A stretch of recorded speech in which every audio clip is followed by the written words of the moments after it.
오늘 우리에게 주시는 하나님의 말씀은 누가복음 17장 11절에서 19절입니다. 한 절씩 교독하여 봉독하겠습니다. 예수께서 예루살렘으로 가실 때에 사마리아와 갈릴리 사이로 지나가시다가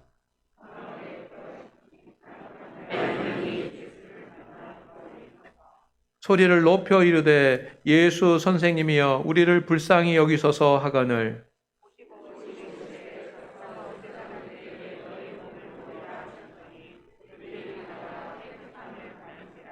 그 중에 한 사람이 자기가 낳은 것을 보고 큰 소리로 하나님께 영광을 돌리며 돌아와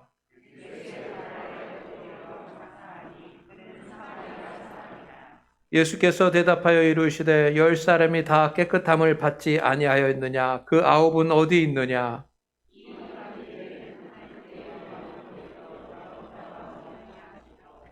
다 같이 그에게 이르시되 일어나 가라 내 믿음이 너를 구원하였느니라 하시더라. 아멘. 오늘 추수감사절에 오신 우리 모든 성도님들을 주님의 이름으로 축복합니다. 특별히 이 3층에서 요아실에서 예배드리는 우리 어린이부 축복합니다. 또 우리 중고등부 학생부 주님의 이름으로 축복합니다. 추수감사절은 형식적으로 보면 미국의 명절을 가져온 것입니다. 그렇지만 내용에 있어서는 이스라엘의 3대 명절, 성경에 나오는 3대 명절 중에 하나였던 장막절, 이스라엘 백성들이 광야에서 40년 동안 지낼 때 하나님께서 은혜로 지켜주신 것을 감사하며 지키던 그 장막절과 그리고 추수를 다 마치고 하나님 앞에 드렸던 그 장막절이 내용적인 추수감사절입니다. 그리고 오늘 우리는 지나온 1년을 되돌아보면서 하나님의 은혜를 감사하는 절기로 지키고 있습니다. 설교 제목이 감사는 믿음의 꽃입니다. 입니다. 지난 맥주 감사 주일에도 감사는 믿음의 꽃입니다. 라고 하는 제목으로 설교를 했습니다. 오늘 말씀을 통해서 주의 음성을 들을 수 있기를 주의 이름으로 축원을 드립니다. 본문에 주께서 값없이 치유해 주신 10명의 나병 환자들의 이야기를 통해서 우리는 진정으로 하나님 앞에 감사드리고 있는가?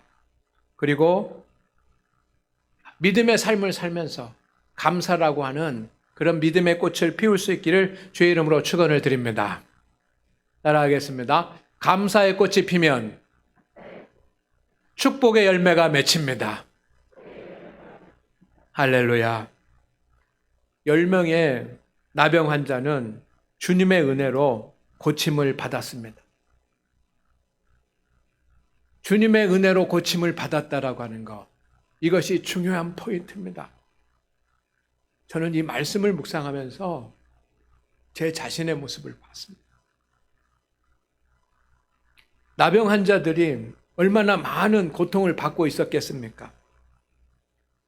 그런데 그들 10명이나 치료를 받았습니다. 하지만 여러분, 그들은 고침을 받을 만한 준비가 되어 있지 못했습니다. 고침 받을 만한 사람들이 되지 못했습니다. 그들이 주님 가까이 있지 않았습니다. 적어도 주님의 치유를 받으려면 주님 가까이 나와야 되지 않습니까? 근데 주님 가까이 나오지 않았습니다. 12절 말씀에 보면 그들은 어디에 있었냐면 주님이 저기 멀리 지나가시는데 주님께로부터 먼 곳에 떨어져 있었습니다. 멀리 서 있었습니다.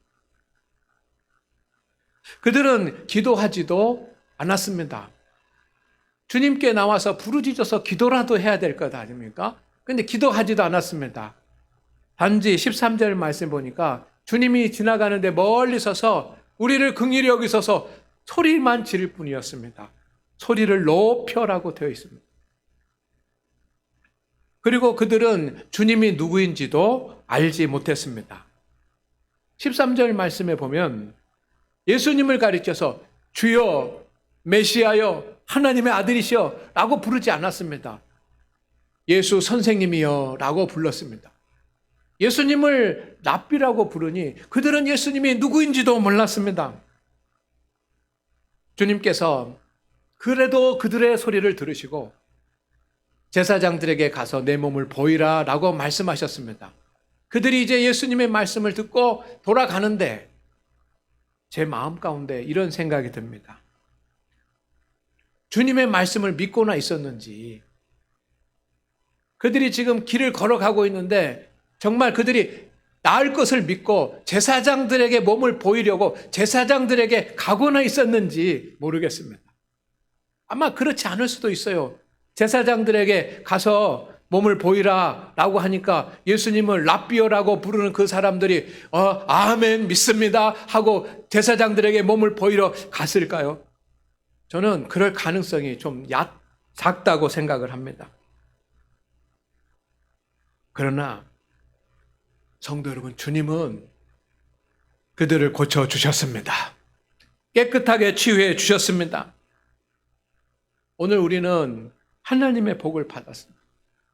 우리가 받은 복이 있습니다. 그런데 과연 내가 지금 누리고 있는 이 영화와 부귀를 내가 누릴 만한 자격을 갖추고 있기 때문에 하나님께서 주신 것인가? 우리는 하나님의 은혜를 누립니다. 정말 내가 은혜 받을 만큼 충분한 믿음이 있기 때문에 하나님께서 나에게 은혜를 주시는 것인가? 성도 여러분, 우리는 구원을 받았습니다. 그런데 진정 나에게 구원받을 만한 믿음이 있기 때문에 하나님께서 나를 구원해 주셨는가? 저는 설교를 준비하면서 말씀을 묵상하는데 이 마음이 계속해서 드는 겁니다. 그러면서 주님 가까이 있지도 않고 기도하지도 않고 예수님이 누구인지도 모르던 그 10명의 나병 환자가 바로 나이구나. 그렇게 연약한 믿음을 가지고 있지만 하나님께서 많은 것들을 우리에게 복으로 주신 것을 믿으시기를 주의 이름으로 축원을 드립니다. 그들은 그렇게 연약했지만 하나님께서 치유해 주셨습니다. 오늘 우리도 동일하게 그 은혜와 복을 주시는 줄로 믿습니다. 우리가 연약하지만, 우리가 믿음이 부족하지만, 우리가 경건의 삶도 부족하지만 하나님께서 이 모든 것들을 주셨습니다. 할렐루야, 감사합시다. 이 나병 환자들은 길을 걷는 중에 전적으로 하나님의 치유를 받았습니다. 그러나 10분의 9, 90%, 10명 중에 9명은 감사할 줄 몰랐습니다. 감사의 마음이 요즘 표현대로 1도 없었습니다. 감사의 마음이 없는 거예요. 요즘 우리는 풍요의 시대를 살아가고 있습니다. 사람들은 가난의 시대를 살았던 사람들보다 더 감사해야 되지 않습니까? 그런데 그 가난하게 살았던 그 시대보다 오늘날 우리의 감사 지수는 낮습니다. 오히려 원망과 불평이 있습니다. 가난하게 살고 어렵게 살 때는 하나님께서 은혜를 주시고 하나님께서 복을 주시고 하나님께서 응답해 주시면 하나님 앞에 감사하면서 마음을 다해서 하나님 앞에 감사하던 그런 마음이 있었는데 오늘 부유하게 된 우리 가운데 과연 그런 감사가 있습니까? 성도 여러분, 지능지수를 체크하는 IQ 테스트가 있습니다. 또 EQ라는 것도 있습니다. 감성지수죠. 감성지수를 태워. 그런데 감사지수라고 하는 것이 있습니다. 필립 와킨스라고 하는 그런 교수는 GRAT라고 하는 테스트 하는 그런 항목을 만들었습니다. 그게 뭐냐면 감사지수 테스트. 인생을 살아가면서 얼마나 감사할 줄 아는가라고 하는 겁니다. 거기에 보면 몇 가지 테스트의 항목들을 가지고 저도 테스트를 해봤습니다. 아주 사소한 것들이더라고요. 삶은 나에게 항상 즐거울 것이다. 나는 종종 자연의 아름다움에서 큰 감동을 얻는다. 나는 내가 받아왔던 교육의 수준에 감사한다. 하면서 감사의 그 테스트를 하는 그런 항목들이 있더라고요. 성도 여러분, 여러분은 얼마나 감사하면서 살고 있습니까? 여러분의 배우자에게, 여러분의 가족들에게, 여러분의 이웃들에게, 그리고 하나님께 얼마나 감사하면서 살고 있습니다. 우리는 모든 것들을 다 하나님으로부터 받았습니다. 그런데 우리의 믿음의 크기, 우리의 지식과 우리의 능력의 크기로 받은 것이 아니라 하나님의 은혜의 크기 때문에 받은 것들입니다. 내가 잘나서 받은 것이 아니라 하나님의 사랑이 크기 때문에 우리가 받은 것입니다. 추수감사주일입니다. 여러분, 하나님께 이미 받은 소중한 것들이 우리에게 있습니다.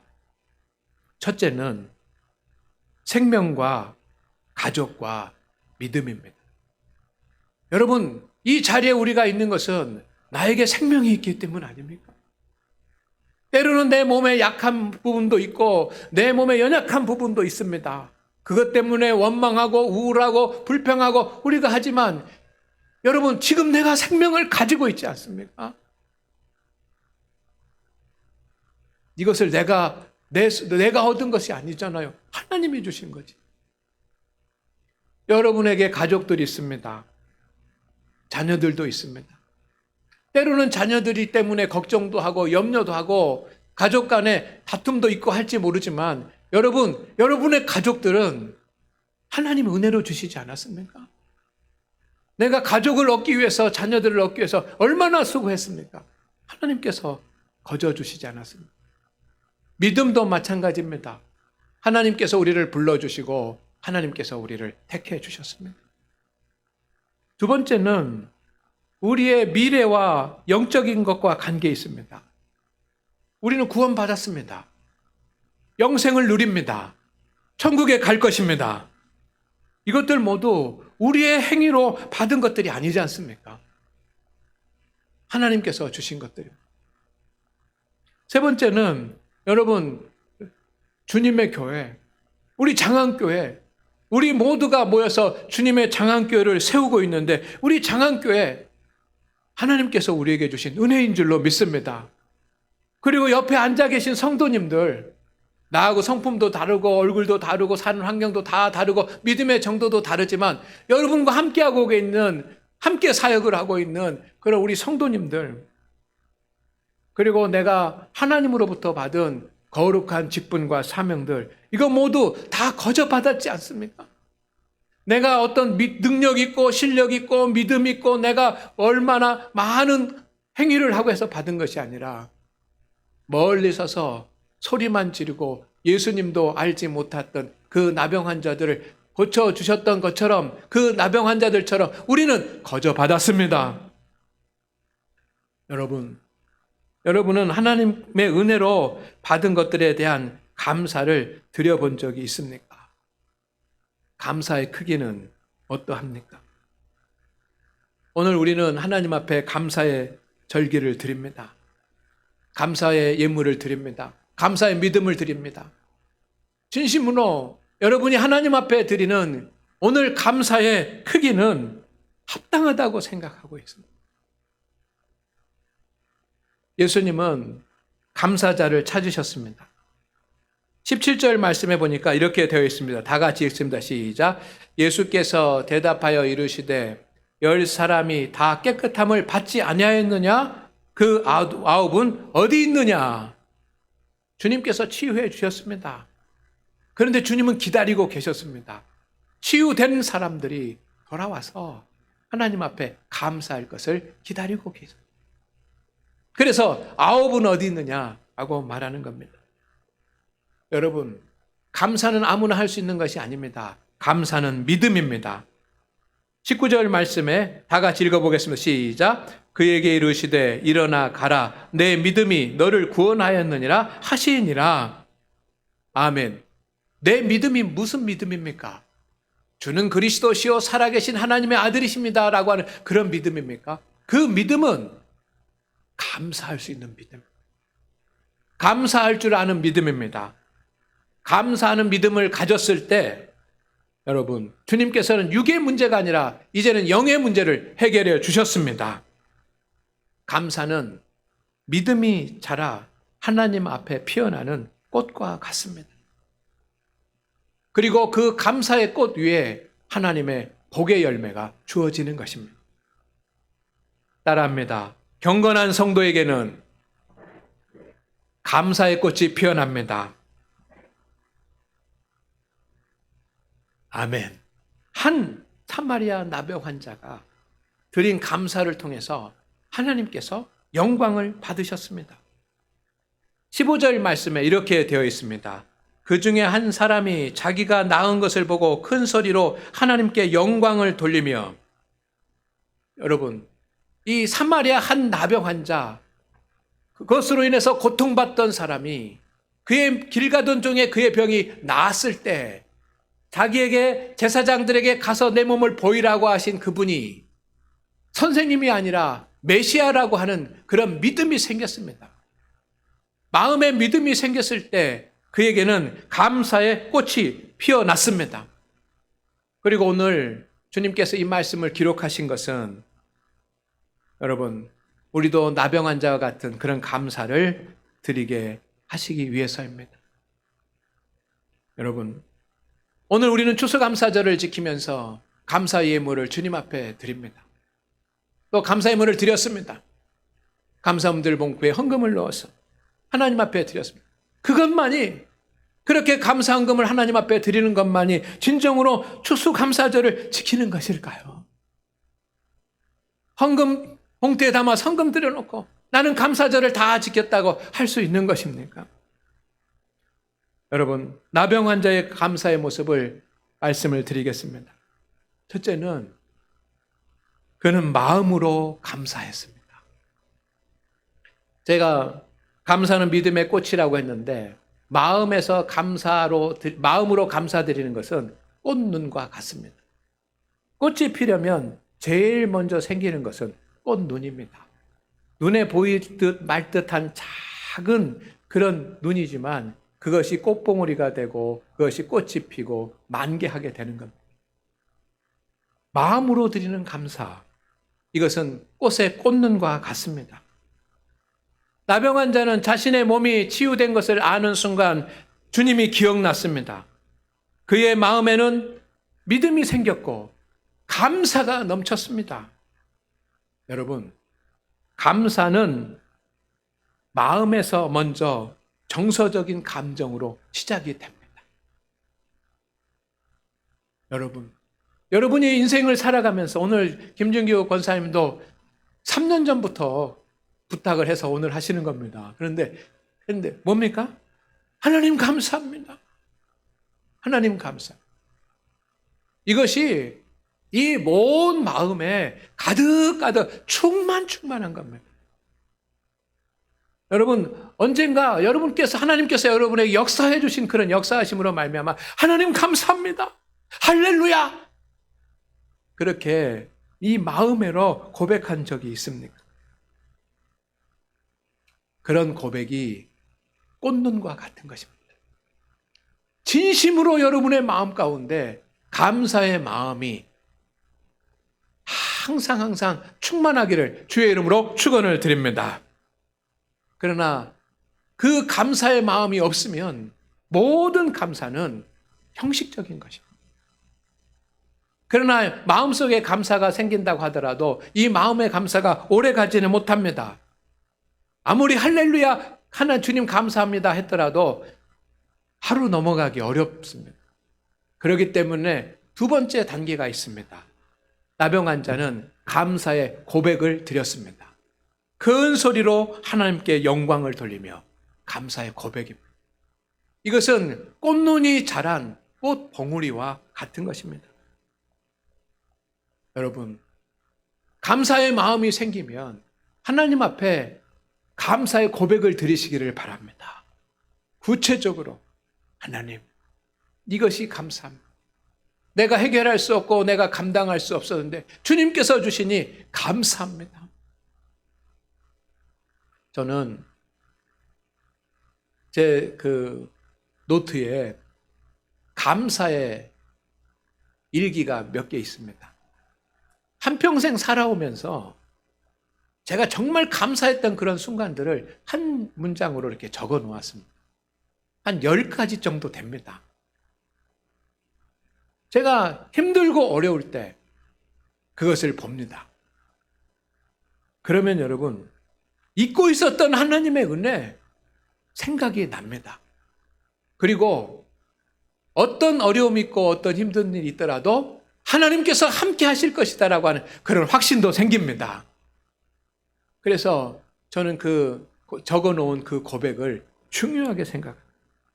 여러분도 하나님 앞에 입술로 구체적으로 고백을 하시기를 바랍니다. 그래서 우리가 예물을 드릴 때도 감사 헌금할 거기에 제목을 적어서 드는 것 아닙니까? 세 번째는 나병 환자는 고백만 한 것이 아니라 주께로 돌아왔습니다. 돌아와라고 되어 있습니다. 이것은 꽃이 피는 것과 같습니다. 가던 길을 멈춰 섰습니다. 바쁜 일도 있고 해야 될 일도 있고 세상에서 살았던 그 삶의 길이지만 그는 가던 길을 멈추었습니다. 그리고 예수 선생님이 아닌 하나님의 아들 메시아이신 그리스도 앞으로 돌아왔습니다. 감사는 세상으로 가던 길을 멈추고 다시 주님 앞으로 돌아오는 것입니다. 여러분, 여러분의 마음속에 감사가 있다고 한다면, 감사의 고백을 드린다고 한다면 이제는 주님 앞으로 돌아오시기를 바랍니다. 그것은 무엇일까요? 주님이 계신 경건의 자리로 돌아오는 겁니다. 무엇보다 기도의 자리로, 무엇보다 말씀의 자리로 돌아올 수 있기를 바랍니다. 그리고 네 번째는 주님을 경배하였습니다. 예수의 발 앞에 엎드리어, 이것은 꽃이 활짝 핀 만개라고 할 수 있습니다. 나의 모든 것을 주님께 드립니다 라고 하는 그런 의미로 주님 발 앞에 엎드렸습니다. 감사는 주님께 몸과 마음과 물질을 온전하게 드리는 것입니다. 오늘 우리 성도 여러분, 우리의 믿음에도 꽃눈이 맺히고 꽃봉오리가 생기고 꽃이 피고 그 꽃이 만개할 수 있기를 바랍니다.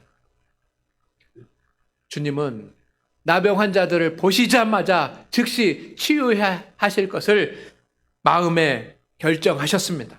14절 말씀에 보면 보시고 이르시되 가서 제사장들에게 너의 몸을 보이라 하셨더니 그들이 가다가 깨끗함을 받은지라. 보시고 소리를 지르시고 소리를 지르고 긍휼히 여기소서 하면서 예수 선생님이여 그렇게 믿음도 없는 모습으로 주님 앞에 멀리 서서 그렇게 외쳤지만 그것을 보시고 주님이 즉시 역사하신 줄로 믿습니다. 오늘도 주님은 동일하게 긍휼의 마음으로 여러분을 보고 계십니다. 그리고 도와주실 줄로 믿습니다. 주님께서 도와주실 때 감사를 잊지 마십시오. 감사의 꽃이 피는 곳에 축복의 열매가 맺힐 것입니다. 주여 하나님, 오늘 믿음으로 살아가는 주의 종들이 주님 앞에 엎드려 추수감사주일로 지킵니다. 주님, 우리 가운데 믿음의 꽃이 활짝 피기를 원합니다.